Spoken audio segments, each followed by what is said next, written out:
Apel bagi pegawai dan serah terima jabatan Kepala Bagian Umum UIN Maulana Malik Ibrahim Malang, Senin 13 Februari 2023 segera dimulai.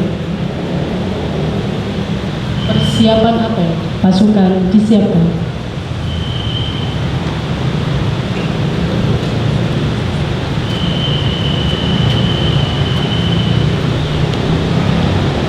Siap, gerak. Kencang kanan, gerak. Tegak, gerak. Istirahat di tempat, gerak.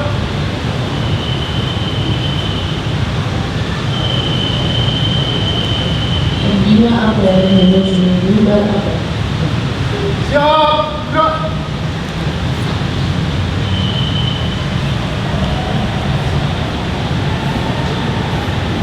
Laporan pemimpin apel. Stop. Pagi dengan 13 Februari tahun 2023. Siap, Laksanakan. laksanakan. Pembacaan tes Pancasila oleh pembina apel diikuti oleh peserta apel.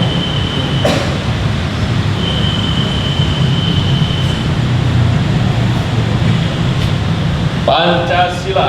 Pancasila. Satu. Satu. Ketuhanan yang Maha Esa. Ketuhanan yang Maha Esa. Dua. Dua. Kemanusiaan yang adil dan beradab. Kemanusiaan yang adil dan beradab. Tiga. Tiga. Persatuan Indonesia. Persatuan Indonesia. Empat. Empat. Kerakyatan yang dipimpin oleh hikmat kebijaksanaan dalam permusyawaratan perwakilan. Lima. Lima. Keadilan sosial bagi seluruh rakyat Indonesia. Keadilan sosial bagi seluruh rakyat Indonesia.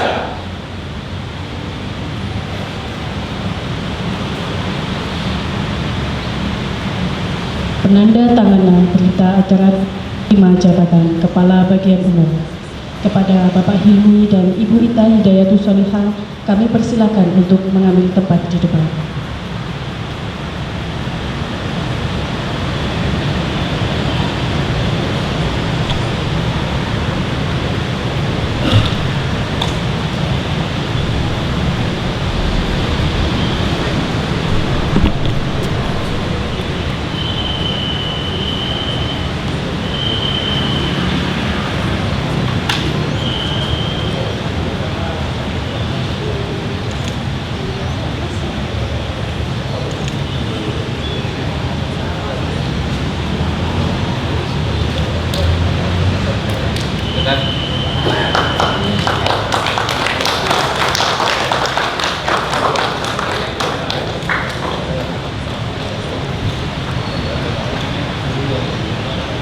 Penyerahan memorandum serah terima jabatan.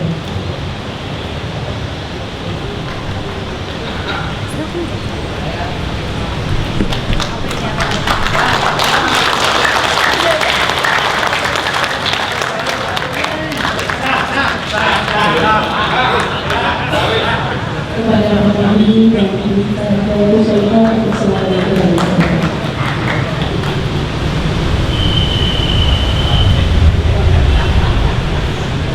Amanat dan pengarahan pembina apel. Istirahat di tempat, gerak. Bismillahirrahmanirrahim. Assalamualaikum warahmatullahi wabarakatuh. Yang saya hormati para pimpinan, Bapak Ketua SPI, para kabar, para koordinator, kasubag, kemudian subkoordinator, bapak-bapak, ibu-ibu, para pejabat fungsional, baik pelaksana, pengawas maupun pelaksana, hadirin hadirat peserta apel yang insya Allah dirahmati oleh Allah. Alhamdulillah pagi hari ini kita melakukan apel istimewa karena di tengah kegiatan apel kita ada serah terima jabatan dari Bapak Helmi kepada Ibu Ita sebagai kabar umum, dan selanjutnya Bapak Helmi akan mendapatkan tugas baru sebagai kepala bagian di Fakultas Ekonomi. Kepada dua-duanya kami sampaikan selamat menjalankan tugas dan berjuang untuk menoreh kebaikan baik untuk lembaga maupun sebagai bagian dari amal ibadah. Bekerja di kantor jangan sampai kita anggap bukan ibadah. Bekerja di kantor itu jangan dikira Ibu Bapak, jangan-jangan justru yang bisa mempermudah kita masuk surga. Sholat kita bisa jadi hanya sebagai pelengkap dari kegiatan kita. Kenapa kok begitu? Waktu sholat kita masih mikir agenda rapat, sholat kadang-kadang mikir hutang, kadang mikir yang di rumah segala macam, kan begitu ya. Kalau kata Ustadz itu mengatakan sholat apa begini kok bisa masuk jadi wasilah masuk surga. Bisa jadi hanya untuk menggugurkan kewajiban.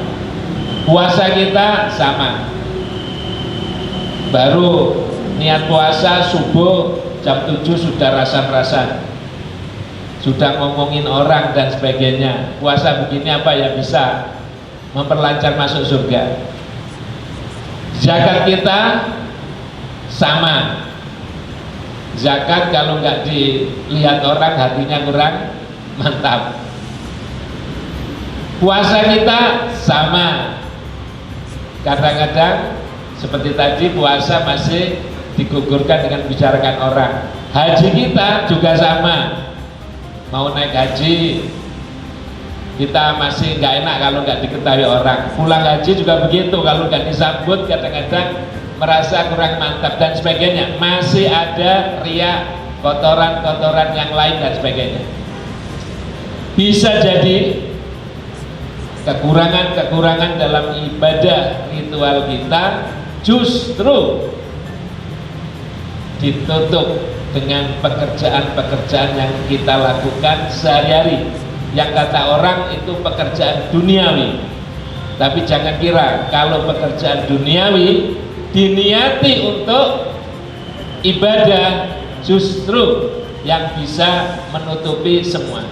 Oleh karena itu saya sampaikan selamat kepada Pak Helmi dan Pak Bu Ita yang mendapatkan tugas baru. Moga-moga bisa menjadi torehan dalam meningkatkan kualitas lembaga maupun juga bagian dari amal ibadah kita. Dan kepada kita semua juga moga-moga pekerjaan kita menjadi amal ibadah kita, dicatat oleh Allah untuk mempermudah kita masuk surga insya Allah. Bapak Ibu yang saya hormati, pada kesempatan ini saya akan mengingatkan kita semua, termasuk saya, bahwa waktu terus berlalu, waktu selalu meninggalkan kita, dan mau tidak mau kita harus mengejar sang waktu. Dalam dunia umum termasuk dunia pendidikan, kita harus menyadari sekarang kita masuk abad 21, abad milenial, abad teknologi tinggi, abad persaingan padat, abad tuntutan hidup yang cepat, tepat, dan mantap. Beberapa tahun yang lalu tepatnya, Muhammadiyah memperingati satu abad, artinya masuk abad kedua. 1 minggu yang lalu, Nahdlatul Ulama memperingati 1 abad, artinya sudah mau tidak mau masuk abad kedua. Karena itu kedua ketua umum organisasi Islam terbesar di Indonesia pada saat peringatan itu sama-sama menyampaikan selamat datang abad kedua. Bahkan minggu yang lalu Gus Yahya sampai berteriak selamat datang abad kedua. Dalam dunia pendidikan juga sama, selamat datang abad 21. Apa artinya? Waktu terus berlalu, setiap waktu ada tuntutannya. Maka bisa atau tidak bisa, kita yang harus menyesuaikan dengan tuntutan waktu. Tidak bisa kita terus status quo ingin hidup seperti masa silam, sementara kenyataan sudah di masa datang, sudah di masa yang harus kita jelas. Oleh karena itu saya mengingatkan pada kita semua, daripada kita nanti menyesal diterjang waktu. Kalau di Islam waktu itu ibarat pedang. Kalau dalam bisnis waktu adalah uang, semuanya keterlambatan waktu merugikan. Kalau di dalam Islam terlambat waktu, kita akan menghadapi tajamnya pedang yang bisa mengiris kekecewaan kita. Bahkan Allah bersumpah demi waktu, karena waktu itu tidak bisa diulang, hanya bisa merusak perasaan. Cinta karena waktu juga begitu, nggak bisa diulang, hanya bisa meresapi perasaan. Andai kata saat itu nggak selesai. Oleh karena itulah maka saya mengingatkan semuanya, termasuk diri saya, mari kita jelang waktu ini dengan baik, jangan sampai kita kecewa. Dengan apa? Dalam bekerja, setiap waktu karena puncak tuntutan, maka pertama kita harus berubah. Beberapa waktu yang lalu saya dengar omongan di jalan, orangnya nggak tahu kalau saya dengar, Pak Karu itu terlalu kenceng, nggak cocok itu di UIN. Orang-orang tuh nggak bisa diajak kenceng-kenceng gitu, nanti tambah rusak. Ada yang komentar begitu. Kok diajak cuma cepet gitu, nggak bisa.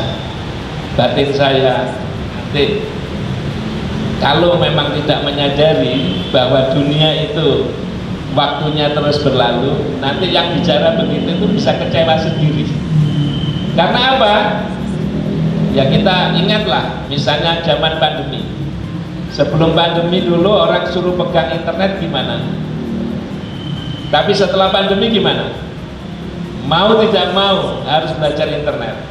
Nah sama juga begitu waktu itu, kalau sudah datang kita harus mengikuti. Sebelum kita mengikuti atau diterjang waktu, lebih baik kita melakukan persiapan. Salah satu informasi yang paling up to date perlu kita ketahui semua, nanti semua sistem kita di dalam bekerja salah satunya akan terpusat di dalam aplikasi pusaka yang disiapkan oleh pusat. Absen kita akan di sana. Gaji kita yang biasanya uang dititipkan oleh negara kepada kantornya masing-masing, nanti akan dilayani langsung dari pusat menggunakan aplikasi pusaka. Sehingga absen segala macam, kalau kemarin ada terlambat bisa datang ke Mas Ari. agak sedikit melotot sambil bilang, Mas Ari gimana ini? Apa nggak bisa? Karena Mas Ari dipelototi.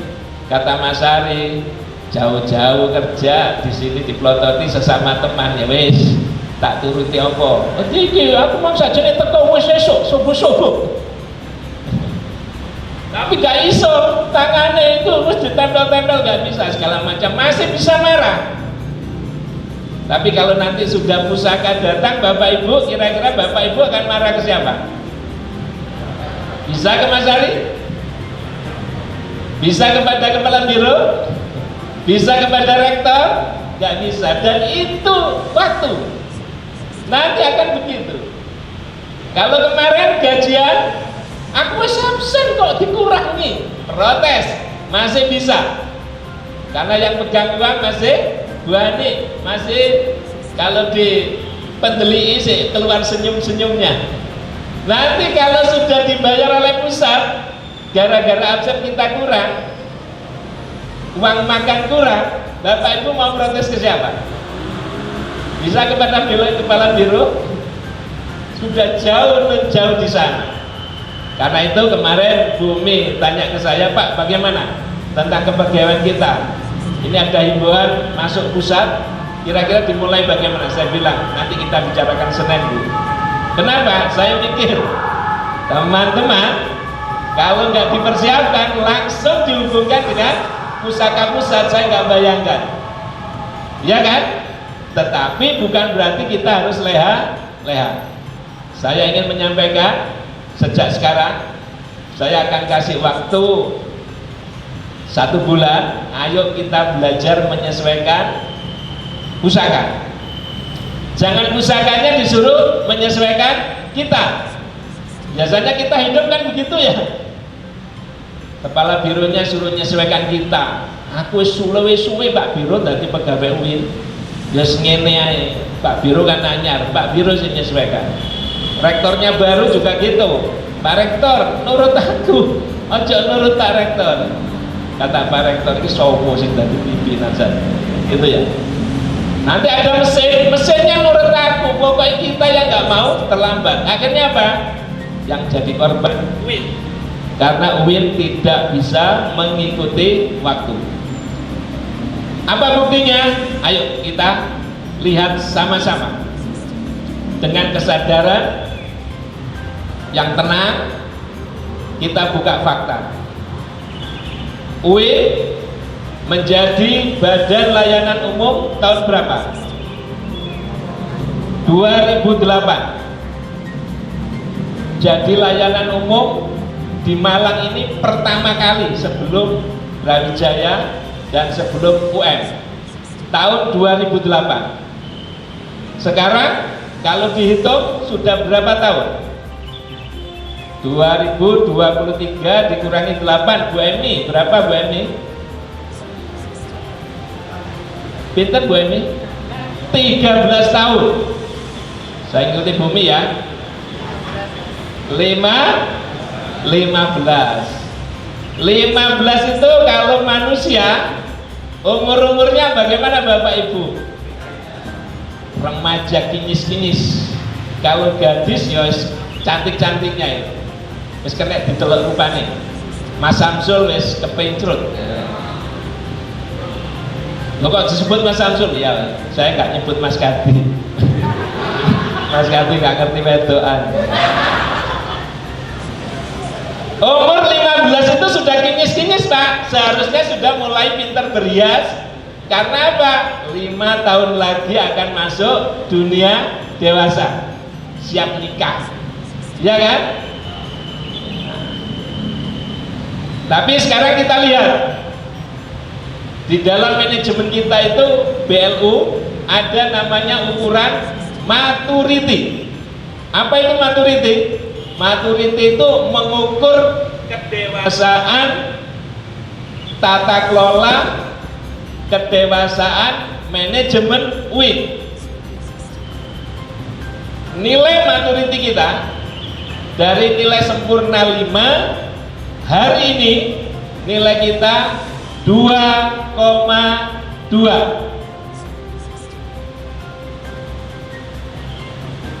Kalau gitu berapa persen? Kita genapkan saja 50%.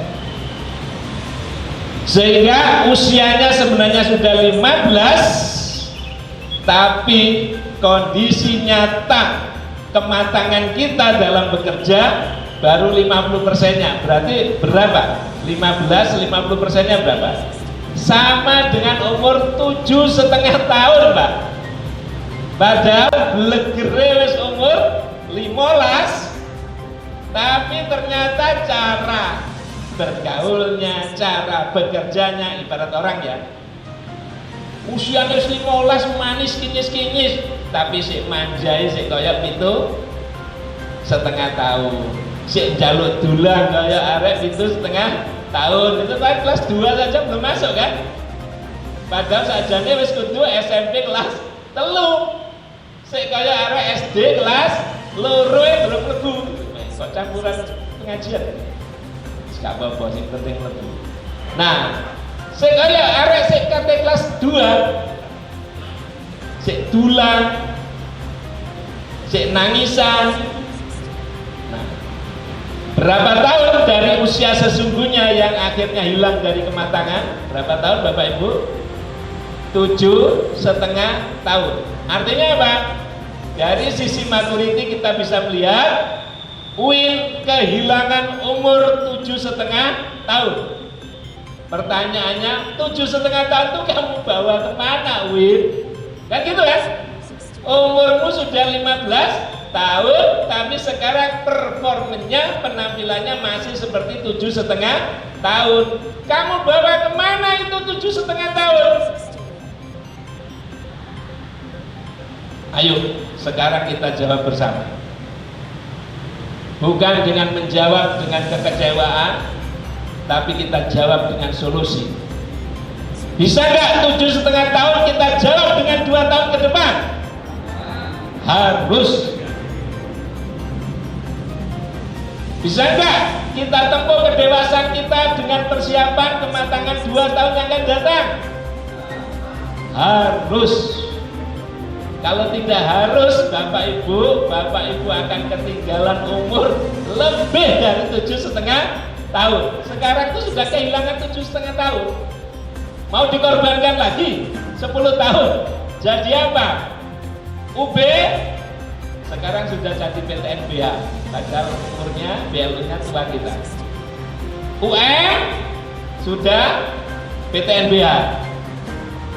Di sini masih suka berbicara menghilangkan PTN-nya, ya kan?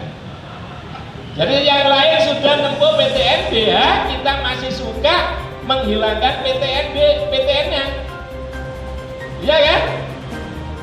Pada yang tertawanya lambat, ini berarti ketinggalan waktu, ya kan? Ya, kita masih senang bicara menghilangkan PTN-nya. Wes gak wayahe, ketinggalan zaman. Ayo kita rawi rancu atas, malang-malang butuh. Ayo Bapak Ibu, saya ingin mengajak berbenah. Pak Kabar sekarang akan membenahi Fakultas Ekonomi. Bu Ita, kita ajak membenahi di AUPK. Kemudian Pak Imam Ahmad membenahi di akademik. Akademik sekarang tidak hanya ngurusi masalah akademik pure, di dalamnya juga sudah ada kemahasiswaan, di dalamnya juga ada kerja sama dalam koordinasi Kepala Biro AAKK. AUPK bagian umum bicara semuanya, mulai dari perencanaan, keuangan, administrasi umum, kerumah tanggaan, tata usaha, kemudian juga kepegawaian.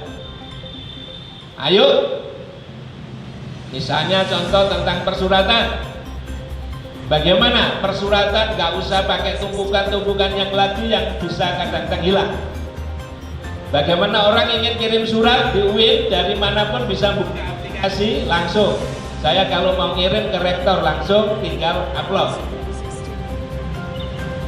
Nanti kita tinggal buka di sini. Pak Rektor buka setiap hari, oh tahu ada surat masuk.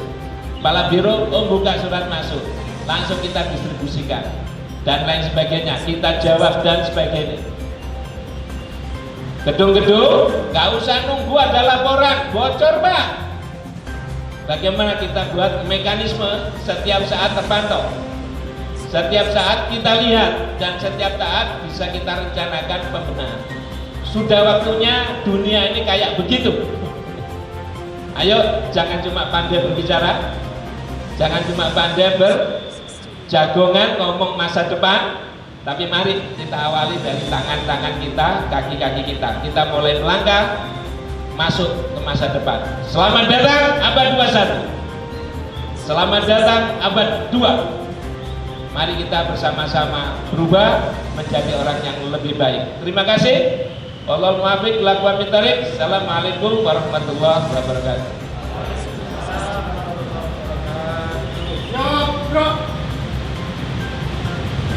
Membacakan doa.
Kelurahan Cendramata yang akan diberikan oleh Bapak Kepala Biro Auditor didampingi oleh Ibu Ita Hidayah Kusolika selaku Kabag Umum. Kepada Bapak ini dipersilakan untuk mengambil tempat di depan.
Nah ini gayanya seperti di fotonya, ayo. Temu aja fotonya ini.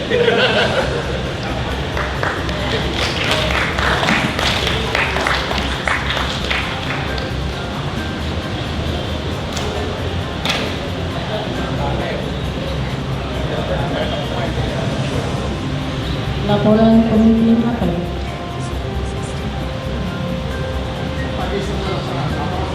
Terima kasih. Bubarkan.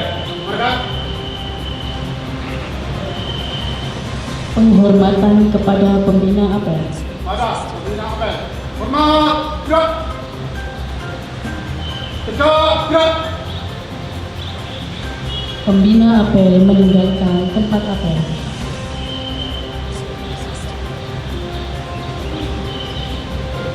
Apel pagi selesai, peserta apel dibubarkan. Baik, jalan. Selanjutnya kami persilakan Pak Yuni.